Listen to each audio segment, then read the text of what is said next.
Programa Médicos em 3D. Oferecimento Instituto Feminina. Saúde e bem-estar da mulher.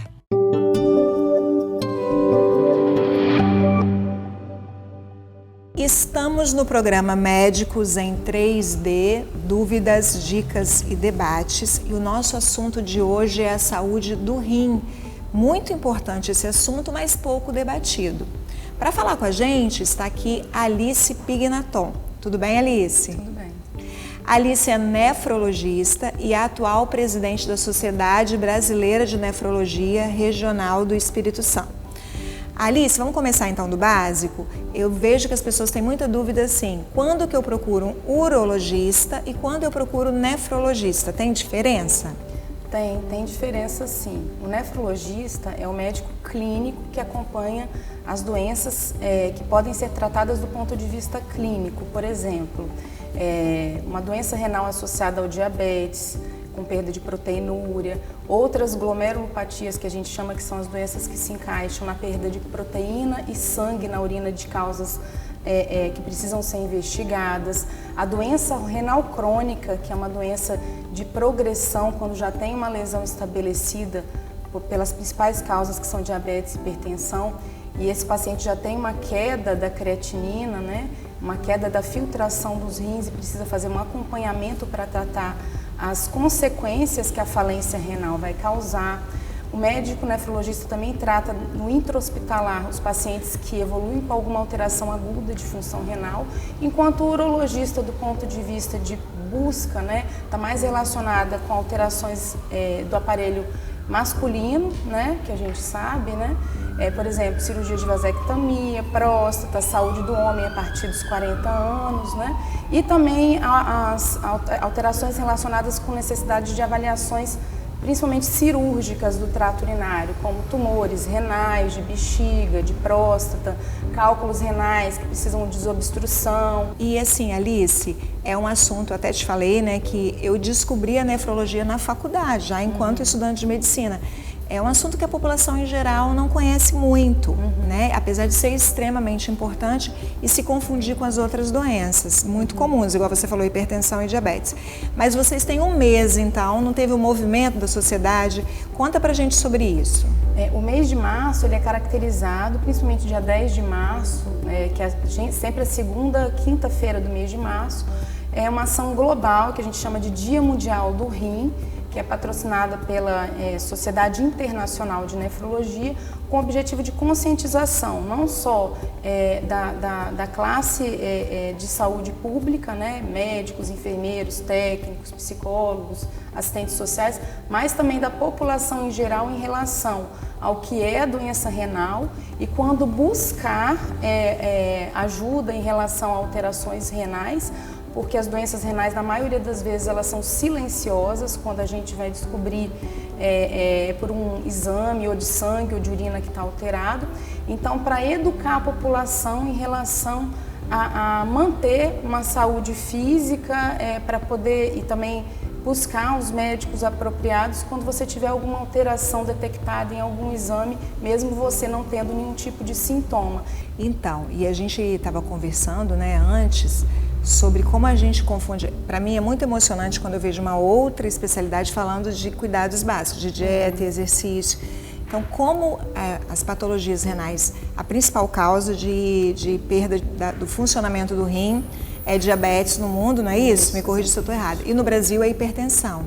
Isso. Então, a educação passa pela educação geral, não é isso? Na verdade, eu acho que tanto a nefrologia, cardiologia, endocrinologia, né, estão interrelacionadas, porque o problema que todos nós temos hoje, estamos enfrentando em relação a doenças endêmicas, são doenças de saúde pública, né? Hipertensão, diabetes, obesidade, que vão levar a uma epidemia desse século, que é a doença renal crônica, que está associada também com um aumento da expectativa de vida. Que o paciente idoso, a gente sabe que a gente tem uma perda de função renal normal, que é um processo de envelhecimento que acontece a partir dos 40 anos que a gente começa a ter perda de massa renal.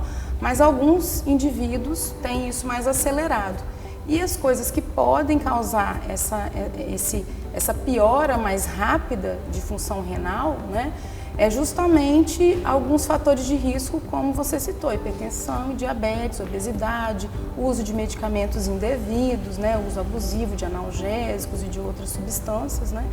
Então, essas mudanças de hábitos, e principalmente em relação à dieta, por conta do aumento populacional, da necessidade da gente ter uma oferta, uma quantidade maior de alimentos e não estar preocupado com a qualidade dos alimentos, isso está trazendo malefícios em relação ao tipo de dieta que a pessoa está ingerindo, ao tipo de exercício físico que ele não está fazendo, e esse sedentarismo, essa ingestão excessiva de carboidratos, né, e acaba levando a um ganho de peso, ou então levando ao desenvolvimento, sendo gatilho para o desenvolvimento de diabetes, de hipertensão.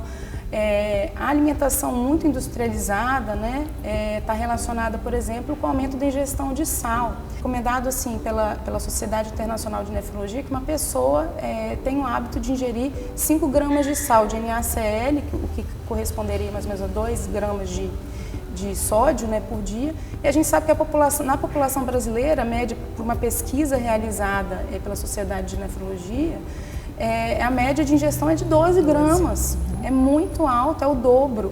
Então, a partir do momento que a gente sobrecarrega com excesso de sal, com excesso de glicose, que também é uma das vias de eliminação de glicose, é o transporte renal, né? E esse paciente já tem predisposições genéticas a desenvolver esses tipos de doença.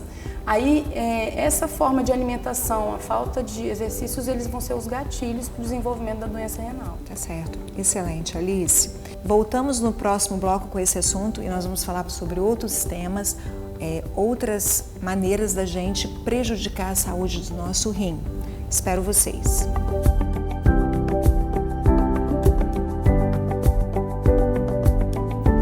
O Instituto Feminina está preparado para cuidar da saúde da mulher, desde a adolescência até a idade madura.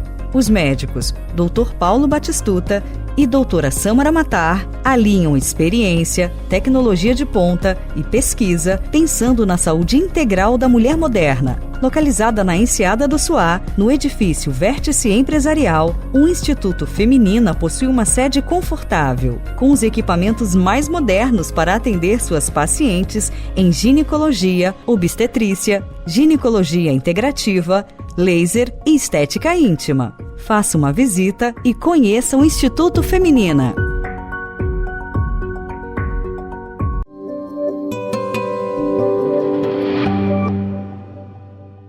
Estamos de volta com o nosso Médicos em 3D, dúvidas, dicas e debates. E o assunto de hoje, que eu estou falando com Alice Pignaton, é sobre a saúde do nosso rim, esse órgão extremamente importante. Alice, vamos falar então agora em temas mais atuais, até bem atuais, até mesmo para mim, até mesmo para sociedades médicas, né? A gente, durante o Covid, a gente recebeu uma série de instruções, muitas vezes equivocadas, para estimular a nossa saúde, a nossa imunidade com vitaminas, não é isso? E a gente percebeu, eu percebi lá no meu consultório, que as pessoas ficaram intoxicadas por vitaminas. E às vezes eles têm uma ideia de que vitamina só faz bem, não faz mal. Né? Eu queria que você comentasse sobre isso, especialmente assim, focando na saúde do rim. Em relação às vitaminas, né, houve um consumo excessivo de vitamina C e vitamina D, principalmente baseados em algumas pesquisas, né, realizadas em relação ao que poderia evitar a contaminação pelo vírus do SARS-CoV, que causa a Covid-19. Então, a gente viu uma ingestão excessiva nos últimos tempos de vitamina D e de vitamina C, sem supervisão médica. Qual o problema disso? Não é todo paciente que pode ingerir. Primeiro, porque tem os níveis de suficiência, e a ingestão ela deve ser feita principalmente nos pacientes que estão com alguma deficiência, né? A vitamina D, por exemplo, é uma vitamina lipossolúvel. Ela é absorvida, mas ela não é excretada de forma tão adequada. O que a gente viu foi uso excessivo com dosagens acima do recomendado, e alguns pacientes desenvolvendo hipercalcemia, que é o excesso de cálcio no sangue, que causa alterações como constipação, queda do estado geral, náusea, vômito, até rebaixamento do nível de consciência, né? Causando também injúria renal aguda. A gente viu alguns casos de injúria renal aguda por excesso de vitamina D. Em relação à vitamina C, ela é hidrossolúvel. Tudo que você ingere, mesmo o excesso, ela vai ser eliminada pelo organismo. Entretanto, quando a forma de eliminação, né, é uma forma que a vitamina C vai sofrer uma transformação no fígado e vai virar oxalato de cálcio. E para alguns pacientes que têm predisposição à formação de litíase renal, do cálculo renal, o oxalato, ele é excretado na urina, porque se ele está em excesso, ele vai ser excretado pelos rins, né, para tentar eliminar o excesso, vai predispor à formação de cálculos renais. Então, quando a gente tiver uma necessidade, uma dúvida em relação à ingestão de suplementação de vitaminas, se você tem uma alimentação normal, geralmente e variada, não é necessária. Mas o ideal é você passar por uma avaliação médica do endocrinologista, do nutrólogo, ou mesmo do nutricionista, para saber exatamente, principalmente se você tem algum tipo de doença renal, né, que a gente está relacionada à hipertensão, formação de cálculos renais ou história de doença renal na família. Sim, só para ilustrar, né, eu até comentei com você, eu tenho uma paciente que fez um quadro neurológico imitando o Alzheimer, né, até confundiu o diagnóstico, e tem uma outra que precisou fazer hemodiálise, né, porque fez uma lesão, maltratou o rim agudamente.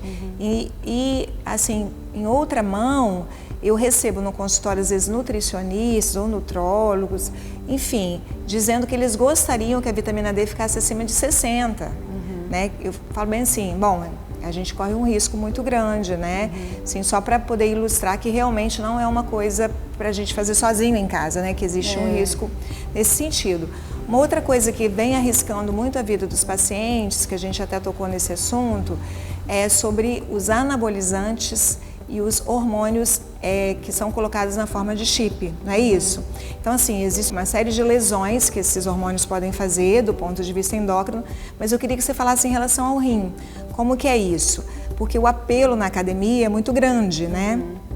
Alice, assim, antigamente eles faziam lá no vestiário da academia, hoje eles vão ao médico pedir para prescrever anabolizantes, né? Então, eu acho que ficou mais perigoso, porque agora tem um carimbo médico ali prescrevendo, né? O que você acha disso? Então, em relação ao uso de anabolizantes, né, a gente sabe que na medicina existem as indicações precisas, tem alguns médicos que sabem avaliar, né, a necessidade do uso de anabolizantes. A gente sabe que, por exemplo, pacientes com caquexia, alguns têm indicação até para melhorar a massa muscular, diminui o índice de mortalidade, né? Mas o uso indiscriminado por pessoas que buscam só a questão da vigorexia, da estética, né? Isso teria que ser muito bem avaliado por um especialista da área de endocrinologia, da área de fisiatria também, né? Um médico que é especialista em exercício físico, né? Que a gente tem vários. Porque o anabolizante ele pode causar uma lesão renal chamada glomerulosclerose segmentar e focal. A doutora Elizabeth Dyer, que é médica da Universidade Federal do Ceará, fez uma pesquisa com alunos de educação física da universidade e mais de 25 pacientes que ela avaliou, que eram alunos que estavam entrando na faculdade no ano da avaliação. 2 desses pacientes evoluíram com doença renal crônica. Um deles, inclusive, chegou a precisar evoluir para a necessidade de hemodiálise e não conseguiu reverter por conta do desenvolvimento dessa glomerulopatia que a gente chama. Começa com uma perda de proteína importante, fibrose renal, e o paciente evoluiu com doença renal crônica, numa idade muito jovem, induzido por anabolizantes, né? Além disso, a gente sabe que alguns anabolizantes, quando você faz uma dose excessiva, impulsos, por exemplo, semanais, aumenta a chance do paciente ter um estímulo, uma via acessória pelo anabolizante, né, periférica, e estimulação de acúmulo de cálcio. A gente teve um caso também na faculdade de hipercalcemia secundária ao uso de anabolizante, o paciente do sexo feminino, inclusive. né? Então, a gente tem que estar atento, principalmente aqueles pacientes que têm antecedente de alguma doença renal, ou que têm diabetes, hipertensão, litíase de repetição, né? Ou que estão utilizando algum tipo de suplemento alimentar ou de hormônio também. Esses pacientes, eles têm sempre que argumentar com o seu médico se aquilo vai fazer bem. Por exemplo, tem a motivação estética, mas se aquilo vai trazer algum risco à sua saúde, não é só a renal, é a hepática também. Os dois principais órgãos, né, de eliminação de substâncias tóxicas do organismo são o fígado e são os rins. Então, toda a metabolização de substâncias, tanto endógenas quanto de forma iatrogênica, que são dadas ao paciente como suplementação, elas podem causar disfunções graves desses dois órgãos. É isso aí, excelente. Tá muito bom o nosso papo. É muito interessante como se alinham as especialidades, né? Falam a mesma coisa, todo mundo que vem aqui fala exatamente a mesma coisa. Então, assim, Alice, a gente sempre pede para o médico que vem aqui para dar uma dica. Aí eu vou pedir para você dar a dica de hoje pra gente. O ideal é que se tenha uma ingestão de líquidos de 30 a 35 ml por quilo em 24 horas, uma ingestão de sódio de 2 gramas por dia, o que corresponde a uma colherzinha de chá rasa, né, nas 24 horas, né, de adicional. Isso se você não está com excesso de alimentação industrializada. Níveis de pressão arterial, principalmente abaixo de 130/80 na população em geral. Controle adequado da glicose no sangue, e para os pacientes que têm algum fator de risco para doença renal crônica, por exemplo, é ideal que sempre consulte seu médico para poder fazer os exames de triagem de avaliação da função renal, que são creatinina, o exame simples de urina que a gente chama de EAS e a microalbuminúria. Alice, queria te agradecer por estar aqui com a gente, tratando desse assunto super importante e super esclarecedor, né? Mesmo para nós, clínicos, médicos, sempre é um assunto que nos interessa muito porque é uma importância mundial. Esse foi o nosso Médicos em 3D, dúvidas, dicas e debates. Estes e outros conteúdos você encontra no YouTube da TV Ambiental, a TV que te reconecta.